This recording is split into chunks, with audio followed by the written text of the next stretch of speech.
नमस्कार, capital TV Bihar देख रहे हैं आप। मैं हूं राधिका राज।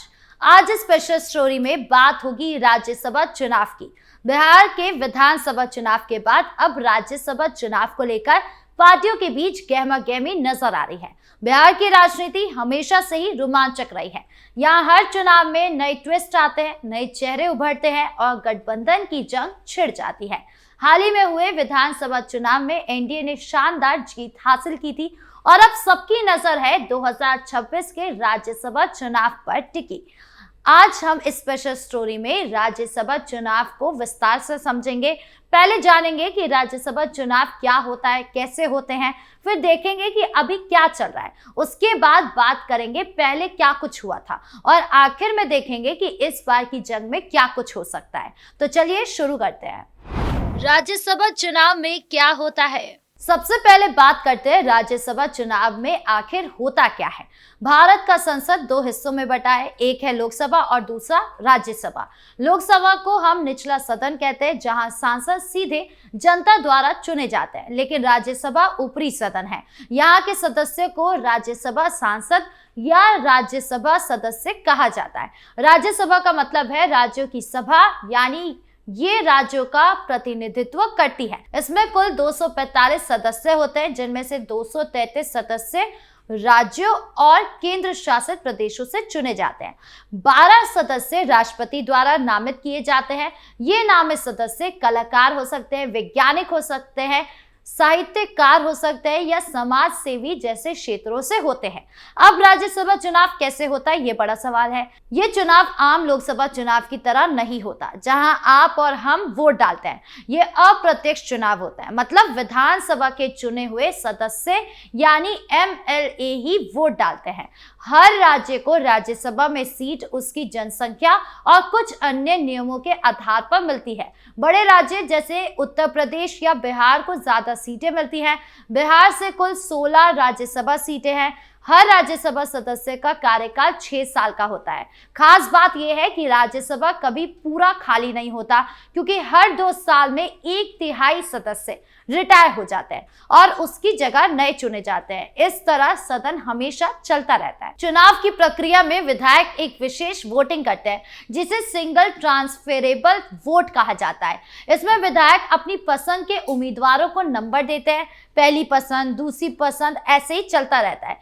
जीतने के बाद एक निश्चित कोटा चाहिए, जो कुल विधायकों की संख्या और खाली सीटों पर निर्भर करता है। उदाहरण के लिए बिहार विधानसभा सीट में 243 सीटें हैं। अगर 5 सीटें खाली है तो एक सीट जीतने के लिए लगभग 41 से 42 विधायकों का पहला वोट चाहिए। अगर किसी को इतने वोट नहीं मिलते तो दूसरी पसंद वोट गिने जाते हैं। ये प्रक्रिया थोड़ी जटिल लगती है, लेकिन इसका मकसद यह है कि हर सीट पर सबसे योग्य या सबसे ज्यादा समर्थन वाला उम्मीदवार जीते। राज्यसभा में कानून बनते हैं, बजट पास होते हैं और सरकार की नीतियों पर बहस होती है। राज्यसभा लोकसभा से अलग इसलिए है क्योंकि ये राज्यों के हितों की रक्षा करती है। अगर लोकसभा में कोई बिल पास हो जाए तो राज्यसभा उसे रोक सकती है या बदल सकती है। राज्यसभा सदस्य अपने राज्य की समस्याएं जैसे कि बाढ़, गरीबी, शिक्षा या स्वास्थ्य को संसद में उठाते हैं। कई बड़े नेता जो लोकसभा चुनाव नहीं लड़ना चाहते, राज्यसभा में संसद में आते हैं। जैसे मंत्री बनने के लिए संसद सदस्य होना जरूरी है। कुल मिलाकर राज्यसभा चुनाव लोकतंत्र का एक मजबूत हिस्सा है, जो केंद्र और राज्य के बीच संतुलन बनाकर रखता है। अब हम देखते हैं कि बिहार में अभी क्या कुछ चल रहा है। बिहार में अभी क्या हो रहा है। अब बात करते हैं बिहार में राज्यसभा चुनाव को लेकर अभी की स्थिति की। हाल ही में विधानसभा चुनाव में एनडीए ने बहुत बड़ी जीत हासिल की। एनडीए में भाजपा, जेडीयू, लोक जनशक्ति पार्टी और कुछ छोटे दल हैं। कुल 202 से ज्यादा सीटें मिली, जो बहुमत से काफी ज्यादा है। इस जीत के बाद अब अप्रैल 2026 में होने वाले राज्यसभा चुनाव पर सबकी नजर है। इस बार 5 सीटें खाली हो रही है।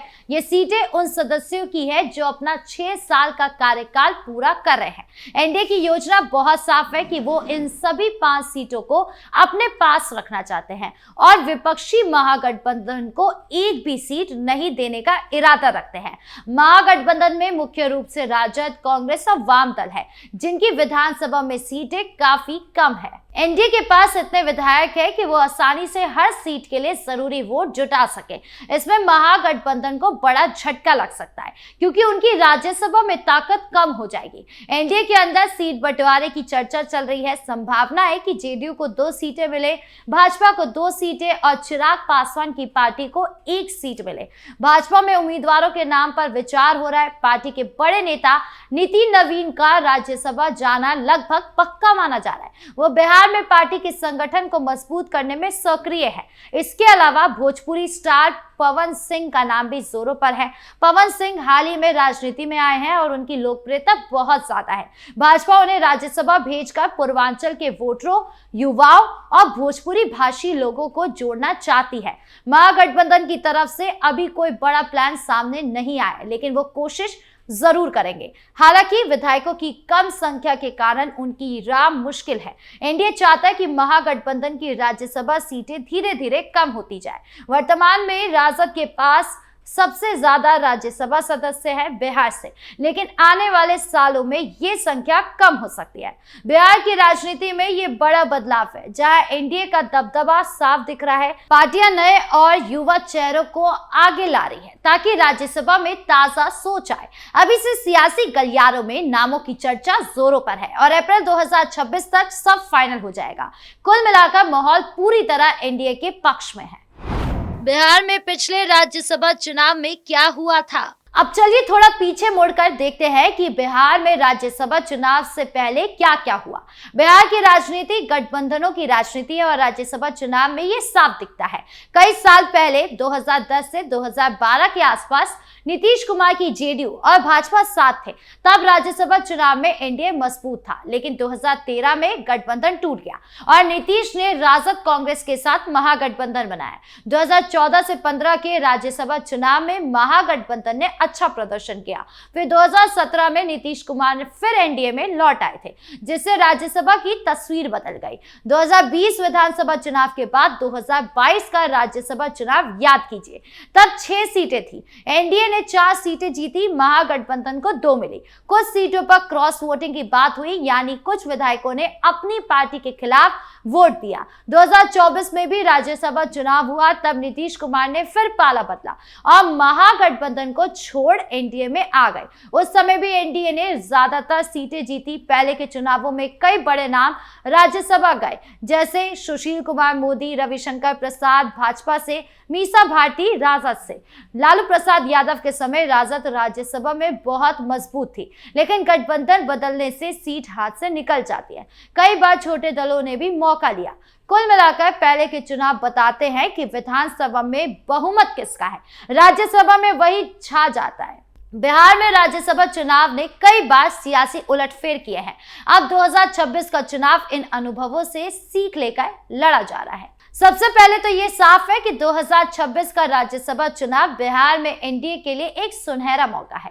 हाल ही में विधानसभा चुनाव में मिली प्रचंड जीत ने एनडीए को इतनी मजबूती दी है कि राज्यसभा की सभी 5 सीटें उनके पास रहना लगभग तय सा लग रहा है। एनडीए के पास 200 से ज्यादा विधायक है, जो आसानी से हर सीट के लिए जरूरी कोटा पूरा कर सकते हैं। जेडीयू हो, भाजपा हो और चिराग पासवान की पार्टी सब मिलकर एकजुट है और उनकी रणनीति है कि महागठबंधन को एक भी सीट ना मिले। ये सिर्फ सीटें जीतने की बात नहीं है, बल्कि राज्यसभा में बिहार की आवाज को और मजबूत करने की बात है।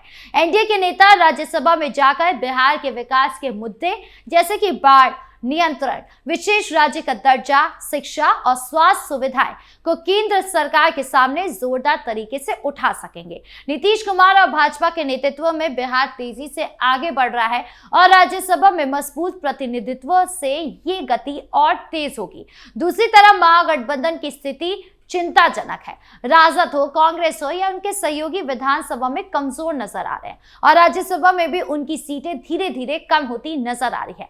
तेजस्वी यादव के लिए ये एक और चुनौती है। अगर वो इस चुनाव में कुछ नहीं कर पाए तो ऊपरी सदन में उनकी पार्टी की आवाज और कमजोर पड़ जाएगी। ऐसे में राजद का अगला कदम क्या होता है, यह अभी देखना बाकी है। आपको क्या लगता है, कमेंट बॉक्स में जरूर बताएं। वीडियो को लाइक करें, शेयर करें और चैनल को सब्सक्राइब करना ना भूलें। धन्यवाद।